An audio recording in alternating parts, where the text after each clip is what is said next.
माय माऊली नमस्कार. त्रिवेणी ओवी जागर सण वार उत्सव उपक्रमात आपण आज नवीन वर्षाचा पहिला सण मकर संक्रांत, त्याच्या पहिल्या दिवशी येते भोगी. तर भोगीच्या दिवशी सुगड कसे पुजावे हे आपण अभिवाचनातनं श्रवण करूया. भोगीच्या भाजीचे महत्व काय, का करतात भोगी साजरी, जाणून तर घेऊया. मकर संक्रांती 14 जानेवारी रोजी आहे. मग मात्र संक्रांतीच्या आदल्या दिवशी भोगीचा सण साजरा करण्यात येतो. हा दिवस धार्मिकरित्या देखील अत्यंत महत्त्वाचा मानला जातो.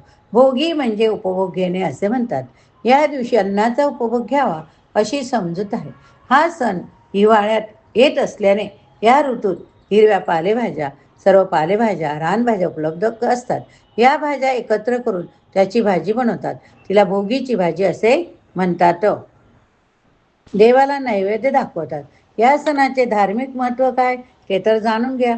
भोगी सण का साजरा करता, चला तर आपण श्रवण करूया. सुगड पुजावे. सुगड म्हणजे छोटी मडकी होय. हे सुगड पुजण्याचे देखील धार्मिक महत्त्व. सुवासिनी स्त्रियांनी 5 सुगड खरेदी करावे. या सुगडला हळद कुंकू लावे. भोगीच्या भाज्या कच्च्या भराव्या, बोरं भरावी, त्यात तिळगुळ टाकावे, सुगड घरातील देवाला दाखवावे. त्यानंतर मंदिरात देखील देवाला सुगड व्हावे. तसेच सुवासिनी स्त्रियांची देखील सुगड देऊन पूजा करून ओटी भरतात. यामुळे सुवासिनीच्या संसाराला भरभराट येते. पौराणिक कथा एक आहे की इंद्रदेवाने धर्तीवर उदंड पिके पिकवी धनधान्य वाढावे यासाठी प्रार्थना केली.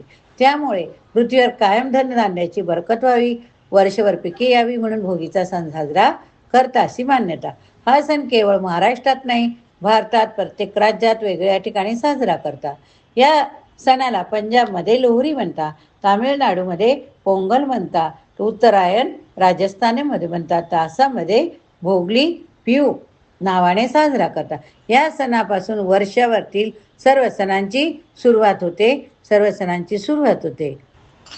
असा हा भोगी सण सगळ्यांकडे साजरा केला जातो. आणि या दिवशी खिचडी सुद्धा वाणात दिली जाते. खिचडी म्हणजे काय, तर मुगाची डाळ आणि तांदूळ देव ओटी म्हणून दिली जाते. असा हा भोगीच्या सणाला तुम्हा सगळ्यांना खूप खूप शुभेच्छा.